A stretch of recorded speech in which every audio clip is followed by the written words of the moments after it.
Welcome to THA Talks, for free thought and open minds.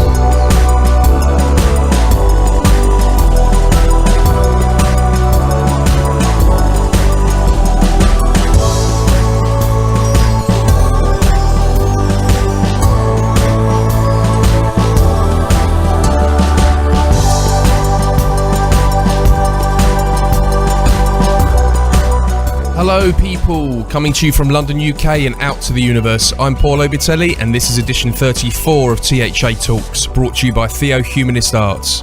Here at THA Talks we bring you weekly shows and all the best interviews we can get our sticky mitts on. Just go to www.thatalks.com to listen to or to download all our free content. Our talks include news, conspiracies, spirituality, the occult, science, history, art, philosophy, religion and whatever else we can get our hands on. If you'd like to get hold of us and send us any of your thoughts or ideas for the show, maybe a request for potential guests, you can do so by emailing info@thatalks.com.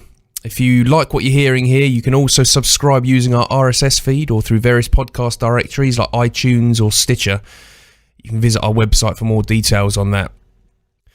I'd just like to say some thank yous to people who've contacted us with ideas for some guests. So thumbs up to Shana Collins, Mike Wolf and Rywin, who's recommended the guest we've got on today. And so thank you guys, and please keep them coming in. Any of the listeners here, you've got any ideas, don't be shy, let us know, because we ultimately we want to get the guests that you guys want to hear as well as the guests that David and I are inspired by or interested in. Anyway, speaking of David, I am joined here by a surge from a dramaturge, Mr. David Barry. In and out my mind goes, up and down, so no one knows that it's true. I fell for you. The talks are drowning me. Good evening, Mr. Obitelli. How are you? You do realise you haven't got the technical side down. You know when singers are on stage and they sing really loud, they pull the mic away? You don't pull the mic away, and it sounds a little bit sort of like a Prodigy song when you do that. But never mind, it might be you might be able to get away with it and say it's an artistic touch. Like I give a shit. I'm not a singer. Oh, swearing today, eh? You've had a tough week. It's the heat, my dear. It's the heat. Right, well, okay, I'll leave that in just this once. Okay, well today we'll be speaking with Vincent Bridges. Vincent OM, FWMS and OE is an author, esoteric historian and a researcher. He's co-written 6 books and has been involved in 13 TV documentaries covering Atlantis, the Holy Grail and Nostradamus. He is also an initiate of 5 major traditions: Buddhism, Islam, Gnostic Christianity, Wicca and Western ceremonial magic, as well as being a pioneer in the field of psycho-acoustic therapy for early childhood trauma. We've got quite a lot to dig into, David, do you think? It's hard to know where to put my finger on such an accomplished gentleman. I'm looking forward. I mean, I love alchemy. It's a personal interest of mine. But, you know, I'd like to... I mean, there are so many fields we can look into with him, aren't there? Sort of very exciting, very exciting. Yeah, I think we're going to have to roll with this one. It was a recommendation from one of our listeners, so he's here and I look forward to sinking my teeth into this one. So let's get to it.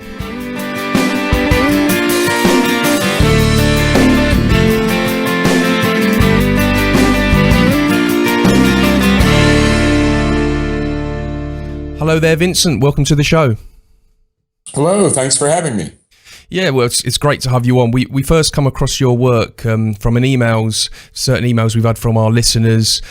And I have to say, after researching some of your work, there's a huge amount that you've done a lot of research and it seems like you've been really busy.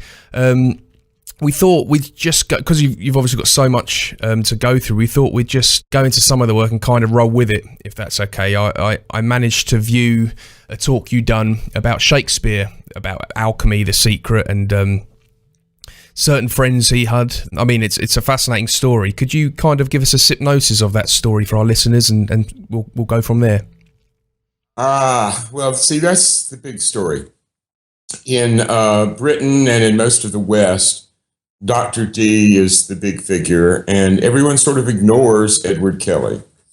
And then when you get to this part of the world, the Czech Republic, Eastern Europe in general, you find out that Edward Kelly was much more important than D. He's sort of the founder of the alchemical movement that would show up in the Rosicrucians and really continue in a certain sense right down to this day.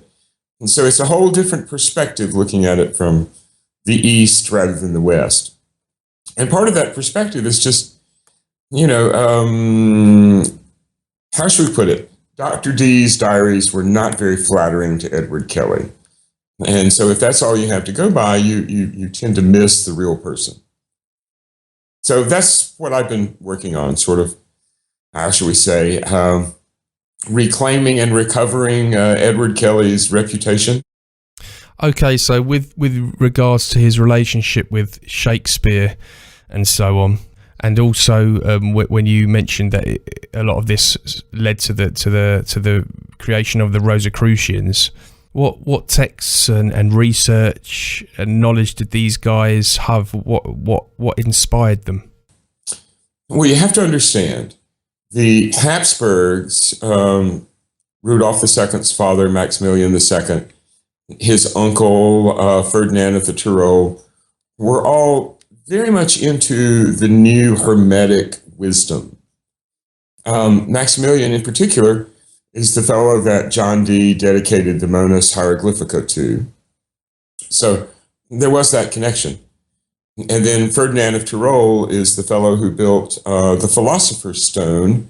There's a building here in Prague called the Star Summer Palace that big a celebrity as André Breton, the founder of Surrealism, thought was a model of the Philosopher's Stone, the stone on the edge of the abyss. So there was a lot of ferment even before Rudolph's time.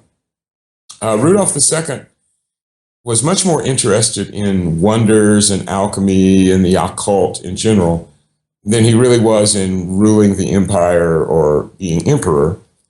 He also had some psychological disorders. Probably we would now consider him to be bipolar. He didn't like people. He had some phobias. So he wasn't a very effective ruler. So he spent most of his time with his artwork and his wonder cabinet and basically his traveling alchemists and magicians.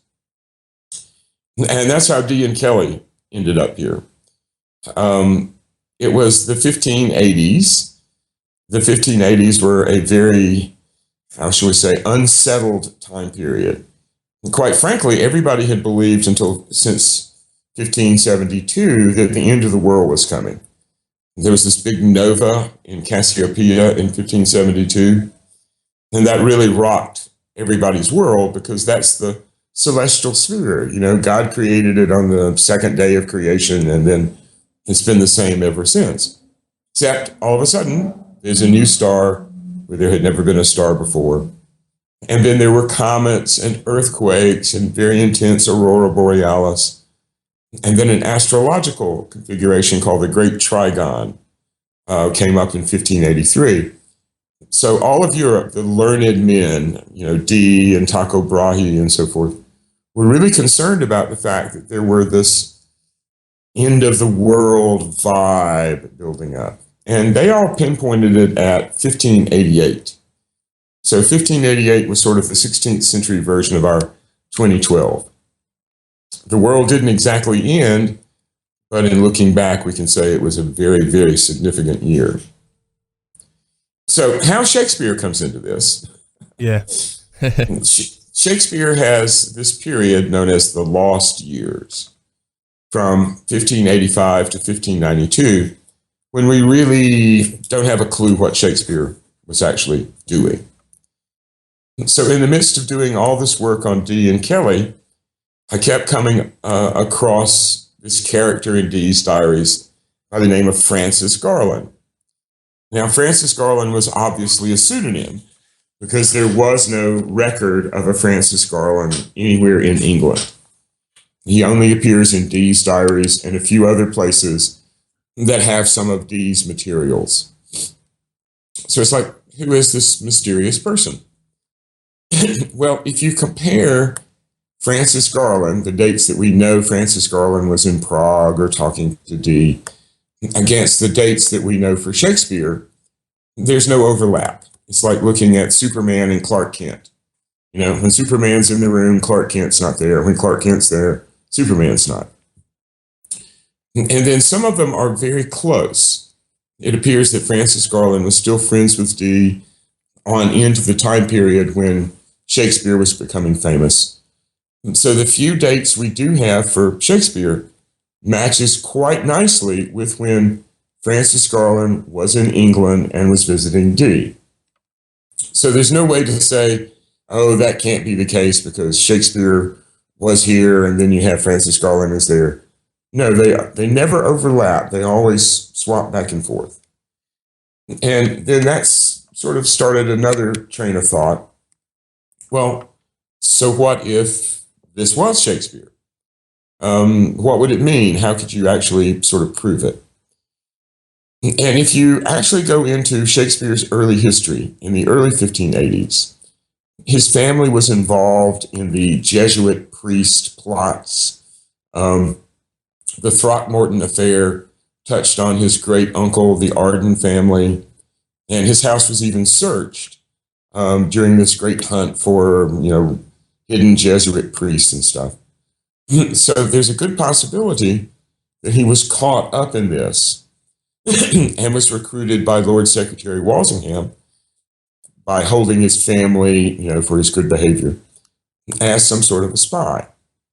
He was young enough, fairly well educated, could be comfortable with both Catholic and Protestant. His family was recusant, so he had a little bit of both. Apparently had a really good handwriting, nice manners, etc. Everything you would need in a 16th century spy, personal agent.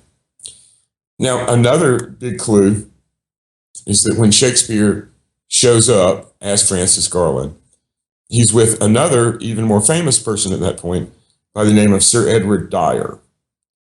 And Dyer also has a pseudonym when he first shows up in Dee's diaries. And then just a few months later, the pseudonym is dropped and it's Edward Dyer.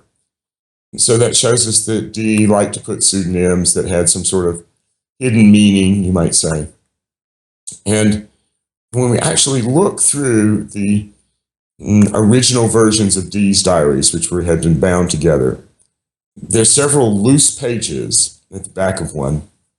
I think it's Sloane 3191, that have notes from someone about a political situation or a conversation they had, and it's signed Guillermus and nothing else. Now, traditionally, that's been thought to be Willem Rosenberg, but Willem never used the Latin version of his name. It was always German. Okay? And Shakespeare, on his birth registry at Stratford, is listed as Guillermus Shakespeare. All of the continental contemporaries referred to him as Guillaume, the French version, or Guillermus. So there's a lot of connection there. And then the fun part started, because we had those handwriting samples of a different handwriting from either Dee or Kelly. And then it turned out that there were other manuscripts in the Rosenberg archives that had the same handwriting in it. Okay? So now we have two distinct Francis Garland handwriting, except one is signed Guillermus. And then that handwriting, I took and had it compared to the page or so that we think is in Shakespeare's hand of the Sir Thomas More play. So the handwriting in Sir Thomas More matches the handwriting in the alchemical manuscripts in Trebon and matches fairly closely the very scribbled handwriting in the back of Dee's diaries. So if that's not Shakespeare, then Francis Garland wrote that page and a half of Sir Thomas More. So that's kind of the hardcore evidence. And then you just move off into how much reflections of Prague can you find in Shakespeare's plays and poems. And that's when it begins to get really interesting, because the characters in Shakespeare's sonnets seem to be the rival poet, Edward Kelly, and the Dark Lady is a Czech Bohemian noblewoman by the name of Katerina de Montfort Hradec. And there is quite a bit of evidence that Katerina had an affair with Kelly, although the Shakespeare stuff is not quite as obvious. Okay, it seems back then they could be a bit more open with the authorities about what they were doing and who they were. Where today people tend to, I suppose, be a bit more quiet about it in that terms. Was it still secretive back then as well? It was quite secretive because you could literally get killed. Yeah. Dee and Kelly were in quite a bit of danger here in Prague because it was such a Catholic country. Giordano Bruno as well. He got into a bit of trouble, didn't he? Oh yeah. Well, actually, he was here while he was in Prague while Dee and Kelly were here. Right. And they were friends. In fact, there's still a tavern over next to Charles University that claims to have an unpaid wine bill from Giordano Bruno. Oh, blimey. That must. That's in a museum, is it? No, that's the bar. Oh, right, okay. It may as well be a museum. Well, Prague is sort of like Disneyland for historians. Yeah. Yeah, so another of the points I came across in your work was with the meteorite giving a certain substance or chemical that enabled the alchemists to create gold. Is that correct? That's our best theory at the moment. Yeah. And basically that because no one's got access to this meteorite substance at the moment, this is why they're obviously still not making it today. Well, actually, the meteoritic substance is all over the Czech Republic. It's called moldavite. So why aren't they still making it today then? Because no one actually knows the process. Oh, right. To turn that glass in a combination with mercury sulfide and gold into the powder of projection. There's more to it than just the raw chemistry. And apparently, the more to it is this very strange angelic language that Dee and Kelly received in Krakow in 1584. And apparently, that's what made Kelly such a famous alchemist, is that he figured out how to make it work. You have to understand, Kelly was not a fake. He was not a charlatan in terms of the alchemy. There were many, weird alchemists floating through Prague at that particular time. And Rudolph even had an alchemical guild, a goldsmith's guild, who would check people out. And if they thought you were faking it, you got run out of town and worse. And some of those same people remained friends of Edward Kelly's right up until the very end. So if he had been faking it, it would have been all over town. It would have been an instant, story in the newspaper, so to speak. Yeah. And there's not a whisper of that. Kelly was too successful. That's where his problems came in. Yeah, it's. I'll tell you one thing that came to mind when I started reading this story that you're telling. The film Space Odyssey, where you had the big black monolith that came down and changed humanity.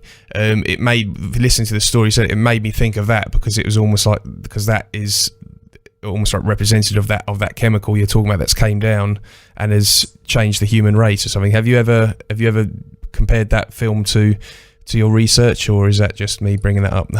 Well, no, actually, that particular film has been discussed quite a bit.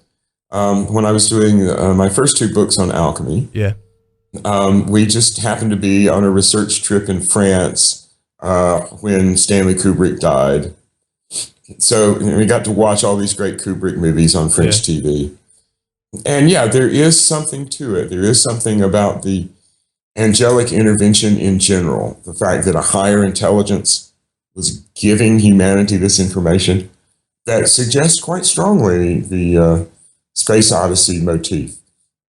Because the angelic language is a real language. It's not natural. It didn't slowly evolve. It came in one lump. But it passes all the linguistic tests for a real language. It has grammar, it has syntax, and it has a lot of other very, very strange components as well. And this language is? Well, it's called Enochian or angelic or Ophanic. Dee and Kelly just called it angelic. Angelic, yeah. Okay, David. Oh, well, actually, I was enjoying the conversation. Well, I mean, it's horrific to talk to a guy that's got so much in common with me, actually. My background is British surrealism. My first book was actually called Caliban's Redemption. Ah, very nice. So it's like talking to a long lost brother, Vincent, more than actually holding an interview. Well, thank you. Well, and we've also both got a passionate involvement in theatre. So, you know, it really is a home space more than anything else at the moment. Gosh, where do I start taking all this? I mean, I'm heavily influenced by Carl Jung. Mm-hmm. When people start talking about alchemy as a practice of the souffleurs, as mere chemistry, I tend to get on my high horse. The Mutus Liber, as a book of symbols, of course, really present it that way. The Morning of the Magicians, on the other hand, I suppose, a very great book in its own way, did suggest all these sort of physical operations and shenanigans. What do you think of Jung's attitude, that really these symbols are to do with psychological processes, and it's all to do with individuation, a discovery of true self? Or do you think there's maybe a further occult link where it's doing both and more? I come down on the side of both and more. There's an enormous amount to be said for Jung's reading of alchemical symbology. I myself am really fascinated by that approach. I'm not a retort and test tube sort of alchemist. I'm a historian and a symbolist. Mm-hmm. But the more I've researched this, and when my book on Kelly comes out, this will be my third big book on alchemy. The more I research this, the more you come across evidence that somebody was doing the transmutation. We find maybe 6 or 7 really solidly documented transmutations, 3 of which belong to Edward Kelly. Now, he has one that's only documented in Dee's diaries, but he did 2 more while he was here in Prague in the 1590s under what we would consider fairly exacting conditions. And someone checked his crucible and his equipment beforehand. It was checked afterward. The lead going in was checked. The gold coming out was checked. And he was passed as, yes, it worked. Yes, he did it. Now, what he was using was some sort of red powder catalyst, something added to the molten lead that would produce a reaction that produced a lot of light, had a lot of heat, and reduced the lead to gold. Exactly what that was, Kelly never said, and it would be hard today to actually, reverse engineer it to get to that point. We know part of it. We know some of it. But the part we may not be able to reverse engineer is the psychological/magical aspect. You can't just do it in a test tube. There has to be higher energies. Oh, very, very interesting. I mean, I assume we're both fascinated by the Fulcanelli phenomenon and the mystery of the cathedrals, that masterpiece of a book. How do you interpret that yourself? I mean, some people have said it's a masterpiece of surrealism and only that. Others have said it holds the great secret of immortality itself. What do you think, Vincent? The Mysteries of the Cathedrals is the single greatest book ever written about Hermeticism, alchemy, and the human spirit, I guess would be the best way to put it. There is more real depth, more information, more real information in Mysteries of the Cathedral than there is in, a whole library of New Agey, etc. kind of books. Mm-hmm. Fulcanelli, I have spent a long time tracking Fulcanelli. Fulcanelli is my first love, right? Because he's the alchemist that I've spent more time on than anybody else. Mm-hmm. Did he exist? Yes. I have a pretty good idea actually who he was. Did he actually do the transmutation? Yes. And what he was using to do the transmutation is a very important clue to how Kelly was doing it. And again, it goes back to this matter of a catalyst. And, some very strange and very heavy metals under heat and pressure tend to do some very strange things. And the fact that Fulcanelli was also a philosophical alchemist as well as a practical alchemist makes him virtually unique. And what he did with Mystery of the Cathedrals is boil down the core of the Western mystery tradition into almost a how-to book. If you simply follow all the illustrations, go find these places, look at the illustrations, try to read them, then you have a completely different understanding than you can gain any other way. And Fulcanelli has become even more important to me since I've been living in Prague these last 5 years, because Prague is like Fulcanelli's wet dream. It's just like his surrealistic heaven. Okay? Because all of these images that in France are on the front of churches and a certain noble houses, they've just exploded here, and they've run across town, and you'll see these house signs that are perfectly alchemical, right? Yeah. It's like, well, why are they there? Well, nobody knows. We just like the image. Yeah. I mean, are you seriously postulating an invisible group of immortals, or were the alchemists suggesting immortality in a much more abstract and sophisticated way? Yes and no. Okay, there is probably, from the Tibetan tradition and some earlier Western traditions, something that you could sort of call that group of immortal adepts. Okay? How serious you want to get about that's kind of up to you. However, there is a core of the information that survives and finds new hosts, new receptacles. And pretty much in every generation, it'll emerge in a different form and in a different way. So the immortality at the core of alchemy is this spiritual and intellectual substance, rather than literally trying to convince your body to live forever and so forth. But if you can do the great work, then you should be able to repair your body. I mean, certainly Chinese alchemy is very, very clear that it is aiming at physical immortality as well. That's right. I mean, are we looking at the same tradition from different cultural perspectives? Only to a certain degree. In the West, we don't have remaining the traditional background of medicine. We have Paracelsus back in the 15th century.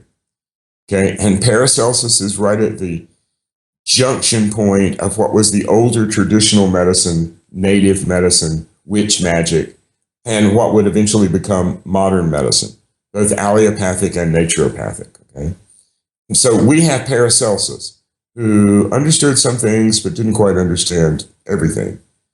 And the Chinese and Tibetans have 1,000 years of practical experience within a very specific tradition. So yeah, the Chinese aspect, focusing more on immortality, is sort of a glimpse into how they see the process. And if you can do it internally, then sure, you can project it outwardly. And, go ahead. Well, I mean, you and I've heard you are, Vincent, forgive me if I've been misinformed. We're both actual practitioners of the mystic arts. Yes. I've heard you do far much more than simply dip in every now and again. I suspect all sorts of paranormal phenomena are generated in all sorts of wonderful and weird ways. Are you blaming the church, or do you think the blame game isn't worth playing? Don't get me started on the Catholic Church. 1,000 years ago, a little Jewish man cursed me to reincarnate until the Catholic Church was dead, and we expiated our sins at the fall of Jerusalem. And that's only partly a joke. But I live in Kelly's Tower. Okay? I'm sitting right now, 10 feet away from a 60-foot tall magic wand. Okay? Extraordinary. The staircase in the tower is carved like a spiral, from one oak tree. Yeah. Okay. And so it's like, Kelly had a 60-foot tall magic wand right there in the tower. Things happen here. We have our own little weather. We have our jokes about ghosts. We had a lovely ghost hunter guy come from the BBC, wanted to film something. He got way more than he ever expected. So yeah, there are these, how should we say, paranormal spots. And the more you get in touch with some of this stuff, the stranger it gets. We're doing my play, which is called The Donkey in the Cradle. It's about Kelly and Shakespeare and Dyer and the Dark Lady and all that. But we're actually doing it here at the building, at the tower, at the Donkey in the Cradle, where it took place. So as you can imagine, we've had the ghost of Sir Edward, how should we say, trying to rewrite the play, wanting to guest direct it. Paul, we're getting tickets tonight. So I'm with you there, mate. It sounds great. Well, we're going to do it at the tower Friday and Saturday this week. Oh, my dear friend, I wish you every huge success. Well, it's going to be fun. Before Paul manages to push me off the airwaves, which he has a certain want to do, I'm a pagan priest as well as a practitioner of the mystic arts. I see a massive difference between those two things. You're a man of very many skills indeed. I mean, you're initiated in a number of major faith traditions. Yeah. I wondered if you shared with me the concern for the modern blurring of boundaries that never used to worry me, but is beginning to worry me these days. And if you see a singular ideology underneath neo-paganism, or is it largely just a misreading of ancient sources? What do you think, Vincent? No, it's largely and unfortunately what I call museum magic. Let's go look at an artifact. Let's imagine what that might be, and let's go make up a ritual about it. Yeah.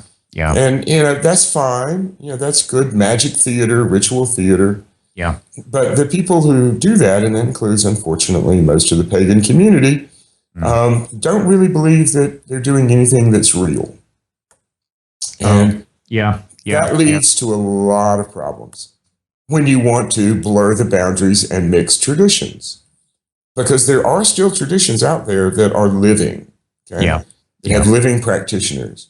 And when you trying to do your museum magic, chaos magic, we were all pagans, and you begin to mix in some living traditions, things can get very strange.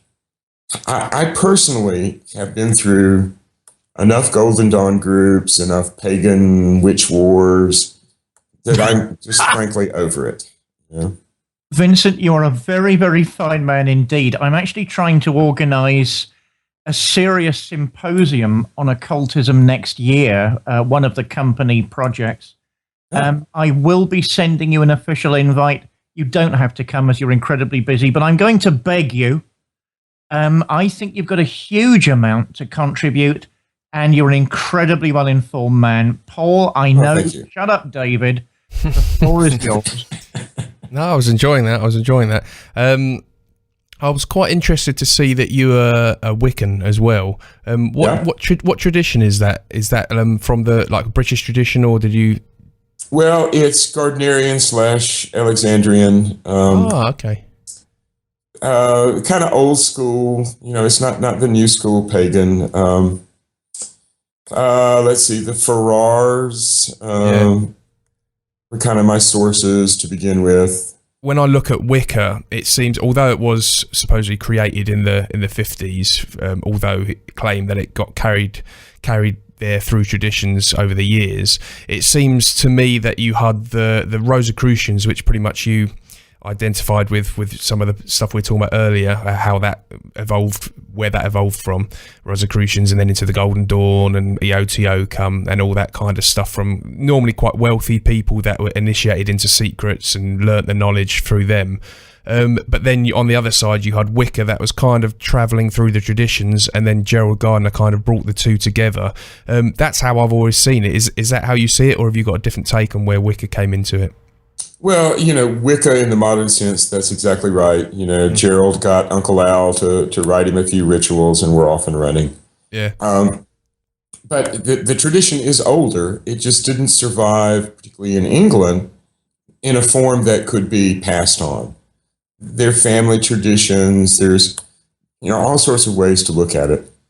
I come from an old Appalachian family myself in the States. And my grandmother had all sorts of Elizabethan swear words that she would use. I didn't find out until I started studying Shakespeare that, oh my God, that's really what she's saying. So her tradition, she would be considered a witch. And her tradition was the herbalism, talking to the fairies, the spirits. And then she blended that with just a bedrock Christianity. Jesus would come to talk to her, as well as anybody else. Yeah. And again, it's a sort of a functional level. In other words, if you needed somebody to, heal the sick, you would go get my grandmother. If you had a ghost in the house, you'd go get my grandmother. And that's what I mean. It survived at that individual level, but there's no organization. There's no way to make that into, quote unquote, a religion. But all the Wiccan stuff is great. Like I say, I went through the tradition. I did my third degree thing because it's a valuable perspective. Now, I also did voodoo, which is also a very valuable perspective. Yeah. And you really can't be effective at, how should we say, more ceremonial, higher magic unless you do actually learn how to do your low astral hoodoo. Okay? And so all the great Golden Dawn magicians, vibrating Hebrew and all that, that's great. Now, what would you actually do if a spirit came up and, grabbed your ass? What would you do about that? So, anyway. Depends if it was in my house or not, because if anything came in my house without knowing, I wouldn't be too comfortable. But no, that doesn't really scare. That kind of stuff doesn't really scare me as such. That, as I say, it's more stuff you can't see. That I get more freaked out by feelings that you can't see that identify. But spirits or stuff, and even UFOs, I find that stuff exciting. So another point I wanted to stay on is that the Rosicrucian thing. I did read a book, The Secret Doctrines of the Rosicrucians, by a guy called William Walker Atkinson. I don't know if you know him at all. I don't know him, but I know the book. Well, basically, I mean, it seems to me that's sort of where a lot really sort of stemmed from. It seems very influential on so many things, that order, into Wicca, Freemasonry, the Golden Dawn. It really sort of set things off. That's how it comes across to me. Could we talk about the Rosicrucians for a bit and how those guys really did come together? Well, it's 400 years this spring and summer since the first Rosicrucian manifestos appeared. So this is the 400th anniversary. Rosicrucianism was a response to Hermeticism. And it really emerged first here in Prague. Rudolph had this fascination with one of Dürer's paintings called The Feast of the Rose Garland. And in that painting, you see Jesus giving a rose garland to the church, but Mary, as Queen of Heaven, is giving a rose garland to Maximilian I. Right? And to Rudolph, this signified that the Habsburgs had a higher calling than the church, and that they were connected to a higher power, Mary, the Mother Goddess, etc., that was above the church. So Rudolph really did everything he possibly could to get this painting. When he eventually bought it, he had it hand carried over the Alps, if you can imagine that. It's a huge painting. And it became sort of the centerpiece of the movement. Now, at the center of the movement is Dee and Kelly's visit, because Dee spread the Monas Hieroglyphica everywhere. And then after Dee went back to England, Kelly was the most famous alchemist in Europe. And all of the great alchemists, Oswald Kroll, Michael Sindavogius, Michael Meyer, they were all friends and students of Kelly's. Okay? So that interaction between Dee's Monas Hieroglyphica which was sort of the theory behind a new view, a new paradigm. The Modus Hieroglyphica is the 16th century version of a grand unified field theory, and it still works pretty good. Okay. Yeah. So using that as a sort of a philosophical touchstone, and then using some of the alchemical and magical stuff that Kelly was sort of the introducer of, the Rosicrucian movement kind of blossomed. But it wasn't just intellectual, it was also political. And part of that politics is the connection between Bohemia and England. Because at the center of the Rosicrucian movement is what we call here the Winter King, Frederick of Heidelberg, and his wife Elizabeth Stuart, the daughter of James I. Now, at their wedding in 1613 in England, Shakespeare put on two of his greatest and most autobiographical plays, The Tempest and The Winter's Tale. And their emergence, is immediately and directly tied into the emergence of the Rosicrucians. Their wedding was in the spring of 1613. By the next spring, the Rosicrucian movement was up and going, publishing manifestos and so forth. And everything blew up in 1620. Frederick was elected King of Bohemia. He proclaimed a subtly but non-Christian and hermetic Rosicrucian kingdom in Bohemia. It lasted less than a year, and there was a literal crusade by the Catholic forces to throw Frederick and the Hermeticists and the Rosicrucians out of Prague. They all believed that God was on their side. Both sides believed it. But the Protestants believed that they were right and that they had the superior magic. And, of course, the Catholics believed in having the bigger guns. So guess who won? So all of the Bohemian nobles, the people who were really enlightened, who were really into alchemy, friends of Dee and Kelly's and so forth, the movers and shakers of the early Rosicrucian movement here, they were all killed on the summer solstice, June 21st, 1621. There was a mass execution in Old Town Square, and that whole tradition was wiped out. It was gone. Do you think it was a coincidence that it happened on summer solstice, or was that a kind of ritualistic? Oh no, it was quite chosen. Yeah, sounds it. Yes, yeah, and it's still very strange to be up right before dawn in Old Town Square on the summer solstice.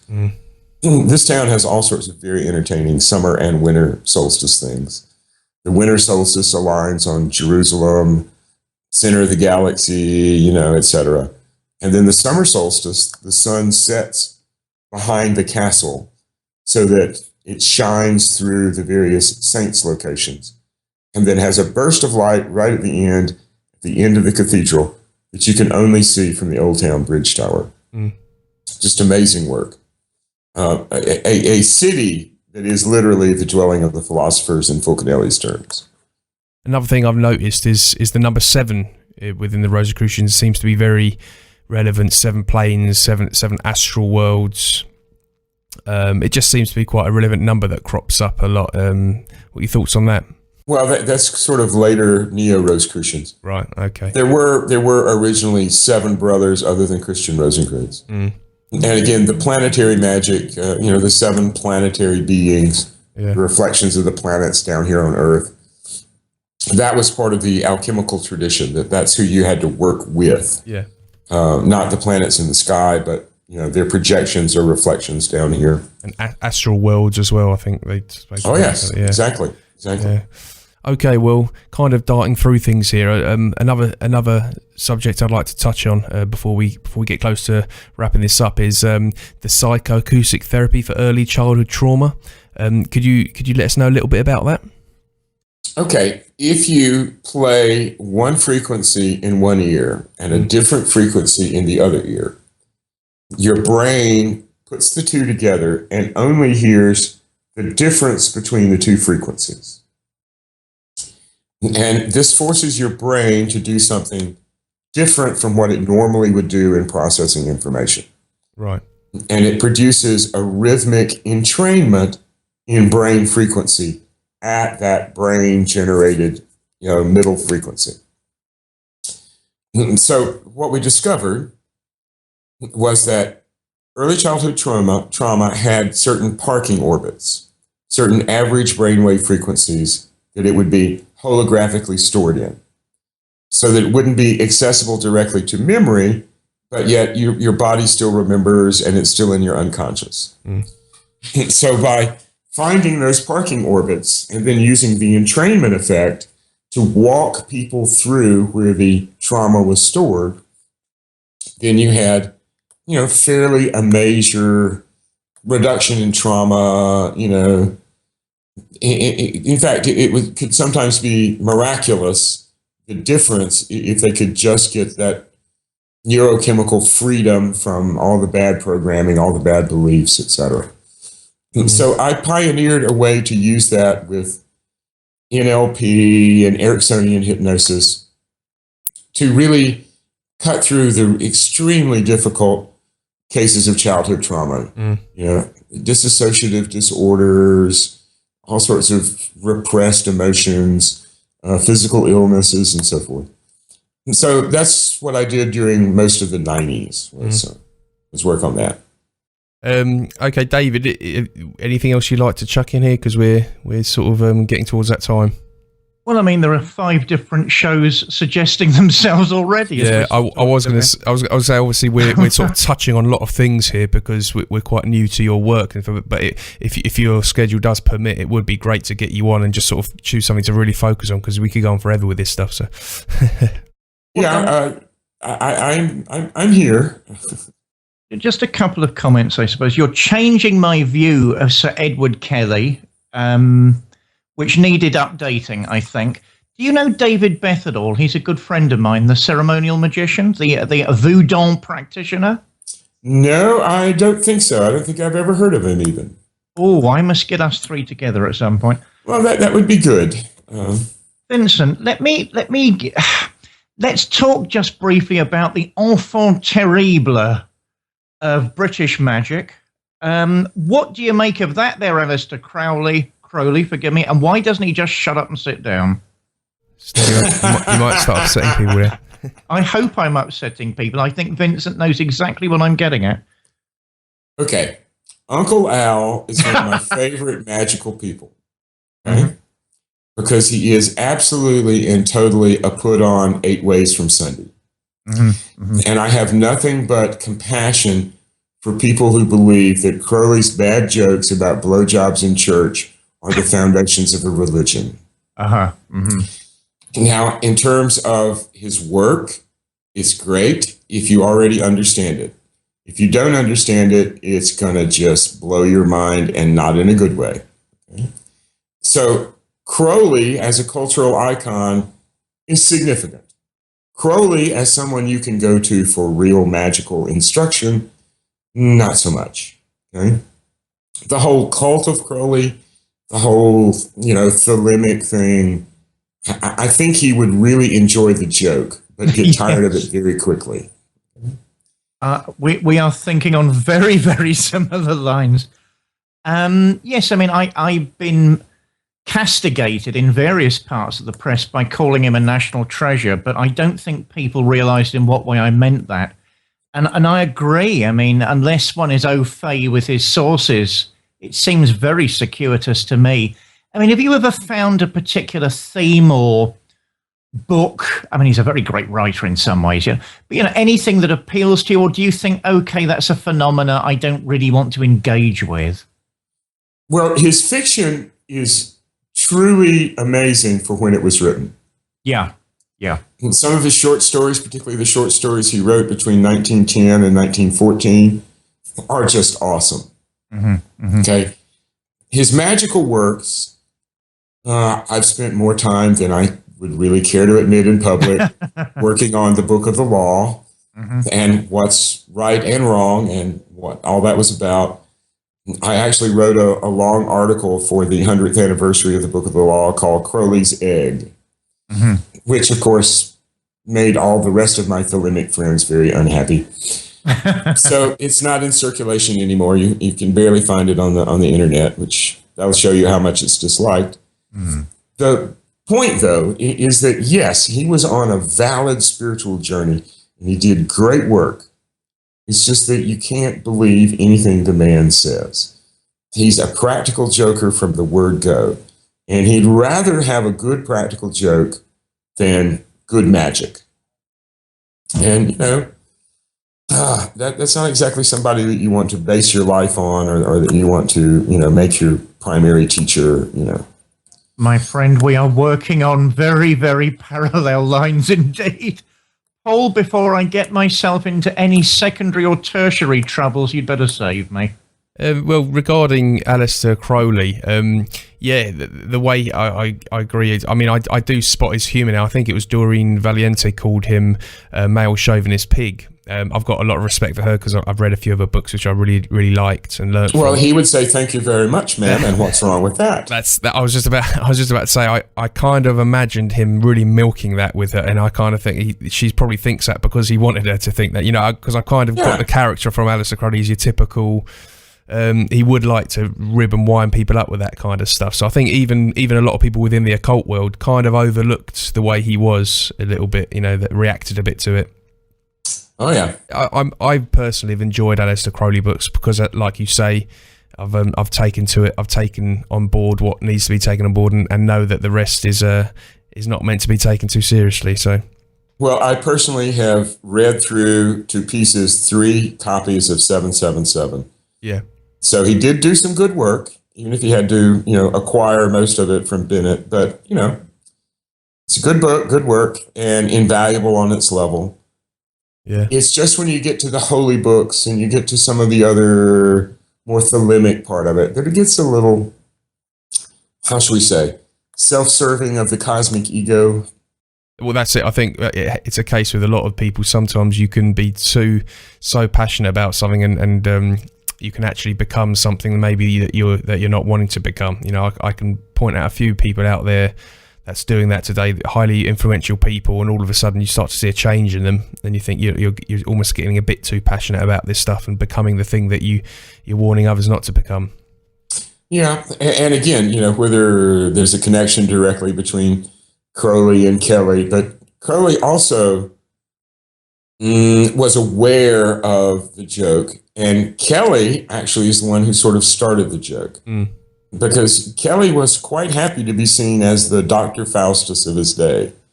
I'm sure he was quite flattered with Christopher Marlowe's Dr. Faustus, since it looks and sounds a lot like Kelly on a good day. So again, playing with that, Crowley's most evil man in the world and Kelly's Dr. Faustus, that's part of the theater of being a magical person, a magician. Yeah. Okay. Well, you did say that you had a project, a new book that was you're either working on or coming out soon. Yeah, I have a small biography of Edward Kelly that we're publishing through the museum. It's called An Alchemical Enigma: A Short Life of Edward Kelly. That'll be available on Amazon and YouTube probably as soon as next month. And then I have a book on Kelly D. and Shakespeare that, God willing, and the creek don't rise, should be out around Christmas. Right. Well, it'd be great to get you on again to talk about more of this stuff. David, there's nothing else you want to say before we tie this one up? Well, no, you took the words out of my mouth. We've got at least 5 different future shows here, all of which will be riveting, and I hope we can talk Vincent into coming back sooner rather than later. Excellent, yeah. Just let me know when's good for you. Things are crazy around here, but that's just the nature of living in Edward Kelly's tower. Again, everything is cooperated tonight. We usually have problems with getting the Wi-Fi through, things like that. But apparently Sir Edward wants me to talk to you because everything's been very smooth. So. Excellent. Well, glad to hear it. Okay, then. Well, till next time, then. All right. Well, thanks, guys. Have a good evening, and thanks for taking the time to come on. No problem. Take care. Bye. See you later.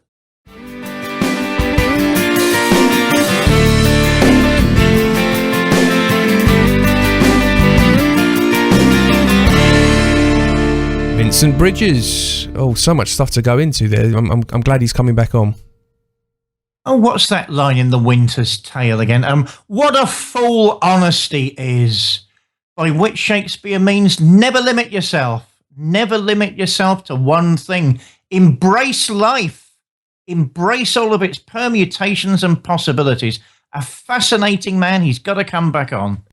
Absolutely, yeah, he will do. And definitely going to check out his new book, and that just for our listeners, we'll obviously put links down to more information that you can get from Vincent's website and is up to in the future. But love those chats with people like him, because he's got so much research. You can just sort of just think of any question you can find and fire away, you know. Well, look, Paul, he's a bit like Jack Gale. You know, you get on our show sometimes people of huge experience and knowledge. Yeah. And what was I saying to you recently? I think it's good if we just have a general chat with them the first time and say, get ye back here as soon as possible, because we've got 1,000 things to discuss with you. A gentleman as well, so definitely. Well, he could have said some difficult things, which he didn't, which proves he is a gentleman. Exactly. Okay, well, coming up, we have James Tripp, who David studied at the same university with. He's a hypnotist, and we'll be able to talk to us a lot about that. We have Simon Parkes coming up, who is works for Labour as a councillor, and he's an alien abductee and knows a lot about secret British intelligence through his family line. So it's very off the wall stuff. So you're going to have a listen to that and make of that what you will. We also have Jason Day coming on from who will be appearing at Paracon UK with David on that weekend. We'll be talking about the Enfield poltergeist and any other spooky bits and pieces we can attack on that day. Also, we have Neil Pitts, an author who writes on the New World Order but is pro New World Order. So that will be a controversial one. But we've got lots and lots. I can't list them all, but we've got lots and lots coming up. And keep your requests coming in. Checking the website, and we won't let you down. My co-host has decided just to... Well, I didn't know you wanted, because it sounded like you were just about to sit back and put his feet up and just let me do all the work. What, do you want me to say something to round off? It's too late now. I think we better just wrap this up. I think you need to go to bed, David. I think. You know what I think? I'm sick of Illuminati stories. That's what I think. They're not there. They're all dead. Live with it. Well, actually, that's what we'll have to talk about next when we get Vincent on. The Illuminati. I reckon he'll know. But we missed that one, didn't we? We definitely have to remember that for the next one. Paul, this is your last chance. I'm telling you now. Are you an Illuminatus? I've already told you yes. I've already told you yes. And when we get when we get Jonathan Bolter on. He'll talk to us all about the Illuminatus as well. Anyway, he might be. Anyway, he might be. He's been accused of it in various places. By the well-known Leo Zagami. Dun dun dun dun dun dun dun. So it's we've got lots of interesting stuff coming up. Anyway, thank you for tuning in again. Thank you for listening. Thank you for the next time you come in advance, and please link the show to your friends and tell them about it. We rely on you. And I think that's me done for today. I think that's it, David. Do you? Yeah, and me. Chowsy, everyone. Take care, guys, and we'll see you again. Bye.